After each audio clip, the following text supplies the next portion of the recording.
مولاي صل وسلم دائما أبدا على حبيبك خير الخلق كلهم نبوي سيرت سيد الكونين والثقلين محمد په دې خبرونه کې به تاسو ته د رسول الله صلی الله علیه وسلم د ژوند حالات په تفصیل سره وړاندې شي.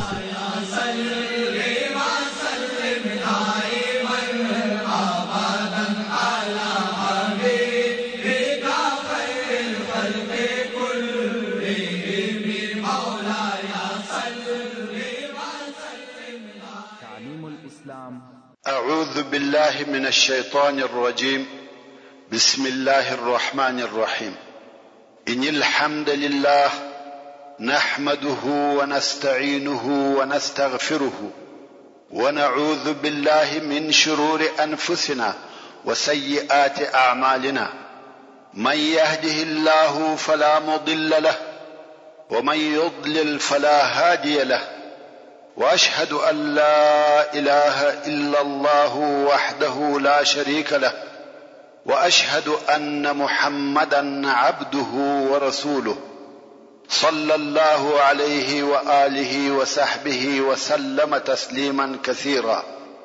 أما بعد، محترم ورونو، موږ هغه حالات بیانول چې ابو سفیان د مسجد څخه راووتی، ویل شاید دغه جوار یا امان د صحابه کرامو د یو مشر په واسطه ما بین تراولم او زما مقصد به حاصل سي، یعنی جنگ به نکیږي.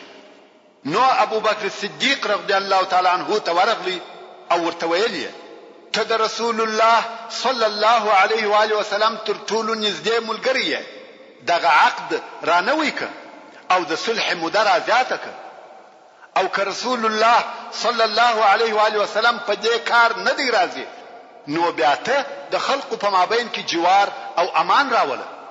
دا بستا د پاره ابدي فخر او عزت وي. ابو بکر صدیق رضی الله تعالی عنہ ورته وویل موږ پر هغه صلح باندې یو او موږ هیڅ کله وچاته پر رسول الله صلی الله علیه و آله وسلم جوار نسور کولای.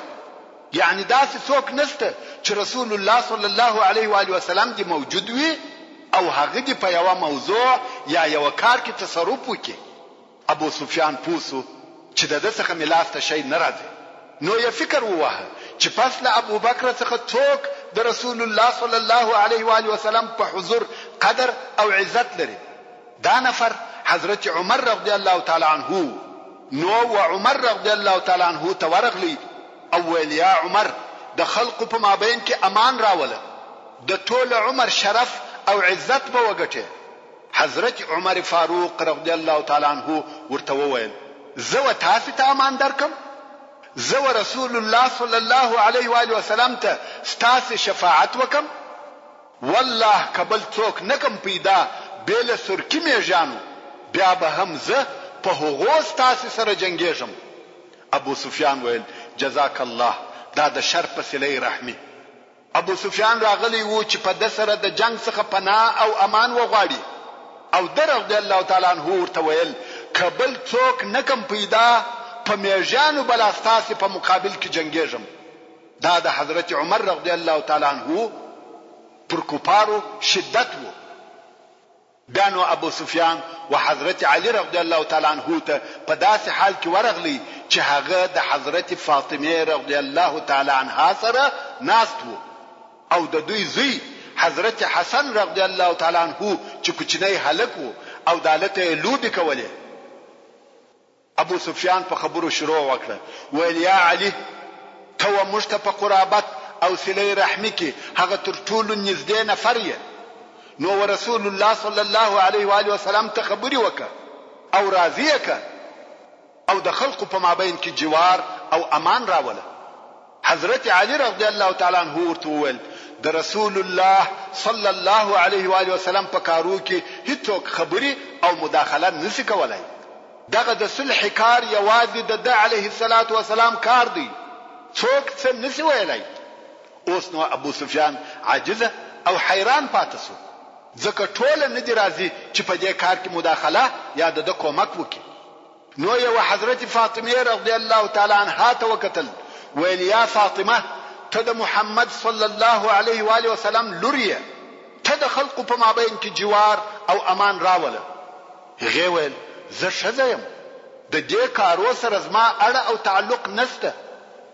ابو سفیان ویل دغه زوی دې امر که چې غږ وکړي چې ما د خلقو په مابین کې امان راوستلی دی، بیا نور هم راضي کیږي.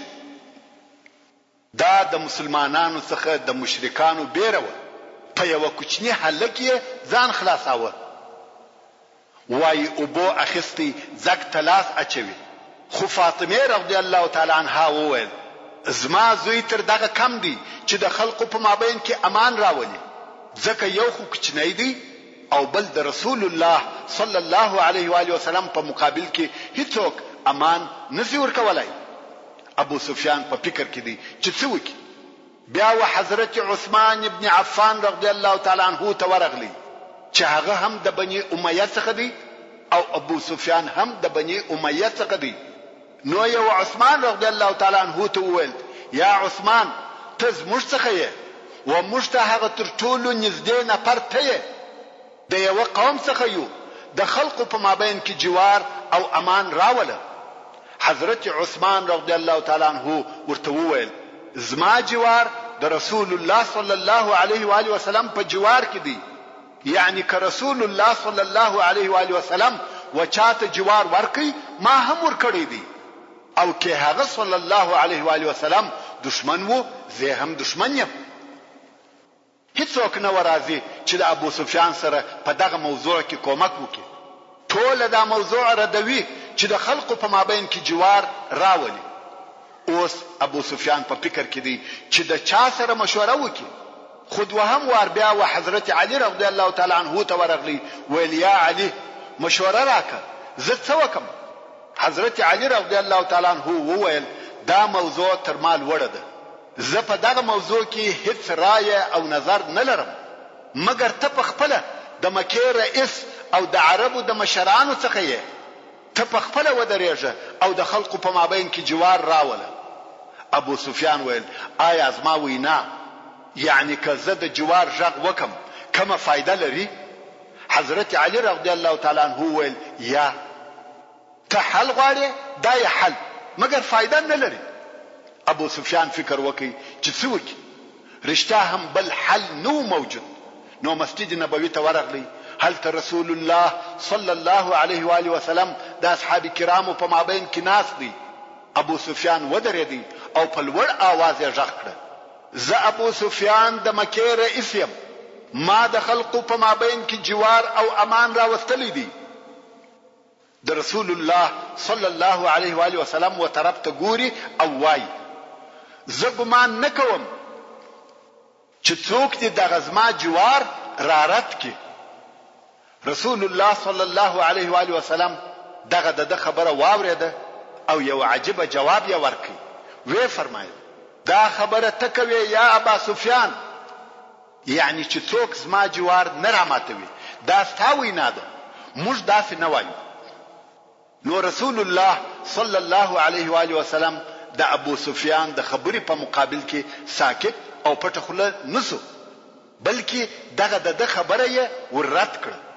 کچيري رسول الله صلی الله علیه و آله وسلم جواب نه وای ورکړي او ساکت پاتې سوی وای، نو دغه سکوت د ابو سفیان پر خبره اقرار وو چې هو ستا جوار څوک نه در ماتوي. دا د رسول الله صلی الله علیه و آله وسلم حکمت او پوهی و. داسې هم نه ورته وویل چې یا موږ ستا جوار نه منو در ماتوي، داسې هم ونه ویل چې یا موږ جنگ در سره کوو. فقط دوی جملې د هغه په جواب کې و فرمایلې دا توایه موږ نه وایو. ابو سفیان عاجزه او حیران پاتې شو. خیر ابو سفیان بیرته مکه مکرمه ته ولاړی او هلته د قریشو د مشرانو سره یو ځای شو. خپل فعالیت او د سفر حالات یې ورته وویل او هغه خپل ټول کوششونه یې ورته بیان کړ او بیا یې په آخر کې ورته وویل چې نور څه خو ونسوه نو زه د علي ابن ابي طالب په مشوره ودرېدم او د خلقو په مابین کې می جوار او امان راوستی. موضوع تیر شو. هلته رسول الله صلی الله علیه و آله وسلم حضرت عائشه رضی الله تعالی عنها ته ویلی و چې د علیه الصلاة والسلام د سفر او جنگ سامان ور برابر او مجهز کی. پر مکه مکرمه د حمله اراده لرم، مګر دغه حال چاته مو وایه، دغه سر پټ وساته. په دغه وخت کې چې حضرت عائشه رضی الله تعالی عنها د سامان په برابرولو مشغوله و، ابو بکر صدیق رضی الله تعالی عنه د دې کور ته ورغلی او ویلی ده چې دا د سفر او جنگ د سامان په ټولولو مشغوله ده، اوړه، خوراکي مواد او اسلحه سره یو ځای کوي. نو ابو بکر صدیق رضی الله تعالی عنه ورته وویل: یا عائشه، ایا رسول الله صلی الله علیه و آله وسلم امر کړی چې د سفر سامان ور برابروي؟ ځکه رسول الله صلی الله علیه و آله وسلم دغه خبر اول و عائشه رضی الله تعالی عنها ته ویلی وو چې سامان برابر کړه. تر اوسه مسلمانان نو امر کړی چې ځانونه د سفر او جنگ د پاره آماده کړي. نو ځکه ابو بکر صدیق رضی الله تعالی عنه په حال نو خبر. عائشه رضی الله تعالی عنها ویل: هو. ابو بکر صدیق رضی الله تعالی عنه ویل: د کم ځای قصد او اراده لري؟ څنګه چې رسول الله صلی الله علیه و آله وسلم و حضرت عائشه رضی الله تعالی عنها ته ویلی و چې چاته حال موایه او دغه سر پټ وساته. اوس د عائشه رضی الله تعالی عنها پلار او د رسول الله صلی الله علیه و آله وسلم نږدې ملګری پوښتنه کوي چې د کم ځای نیت دی. د رضی الله تعالی عنها جواب نکوي ور. دغه ته دراز ساتل وای. داسې ډیر خلک سه چې حال او سر پټ نسی ساتلای، خو شته بیا د راز د نساتلو په خصلت کې ډیر مشهور دي.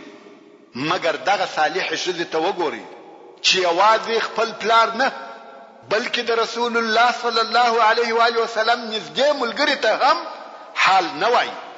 ځکه دا په هده چې د راز پټول ډیر لوی صفت دی او رسول الله صلی الله علیه و آله وسلم هم دغه د راز پټول د دې پر ذمه ور اچولی و چې ول چاته حال موای. اوس دا رضی الله تعالی عنها دغه راز خپل پلار ته هم نه وای. نو دې رضی الله تعالی عنها جواب ورنکړ. ابو بکر صدیق رضی الله تعالی عنه د ځان سره وویل: شاید د مؤتا نیتی وي، ځکه هغه مسأله پای ته نه رسیدلې. لور یې جواب نور کوي. بیا یې وویل: شاید حوازن یې مقصد وي، بیا هم دا جواب نور کوي. ابو بکر صدیق رضی الله تعالی عنه بیا د ځان سره وویل: ممکن د قریشو اراده یې وي. خو حضرت عائشه رضی الله تعالی عنها جواب نور کوي، پټه خوله او ساکته ده، څه نه وایي. دا د حضرت عائشه رضی الله تعالی عنها د رسول الله صلی الله علیه و آله وسلم د راز پر پټولو حرص او کوشش ورونو او خوندو شه متوجه سي. دغه اخلاق دي موږ باید د ام المؤمنین حضرت عائشه رضی الله تعالی عنها څخه زده کړو. په دغه وخت کې رسول الله صلی الله علیه و آله وسلم هم کور ته راغلی. نو ابو بکر صدیق رضی الله تعالی عنه پوښتنه ځنی وکړه، ویل: یا رسول الله، آیا د جنگ د پاره آمادګی نیسه؟ رسول الله صلی الله علیه و آله وسلم و فرمایل: هو. ابو بکر صدیق رضی الله تعالی عنه ویل: نو زه به هم ستاسو د ملګرتیا د پاره ځان تیار کم. رسول الله صلی الله علیه و آله وسلم و فرمایل: هو، ځان آماده ک. ابو بکر صدیق رضی الله تعالی عنه ویل: د روم نیت دی؟ رسول الله صلی الله علیه و آله وسلم ویل: یا. ویل: شاید د حوازن اراده دی؟ رسول الله صلی الله علیه و آله وسلم ویل: یا. ویل: نو د قریش نیت دی کړی دی؟ رسول الله صلی الله علیه و آله وسلم و فرمایل: هو. ابو بکر صدیق رضی الله تعالی عنه ویل: یا رسول الله، زموږ او د قریش په مابین کې خو عهد دی. رسول الله صلی الله علیه و آله وسلم و فرمایل: یا ابا بکر، هغه عقد او عهد مات کړه، غدر او خیانت وکړي. او رسول الله صلی الله علیه و آله وسلم ابو بکر صدیق رضی الله تعالی عنه امر کوي چې د سفر د پاره ځان آماده کړي. همدارنګه د اصحاب کرامو نور مشران هم امر کړ چې د جنگ او سفر د پاره ځانونه آماده کړي.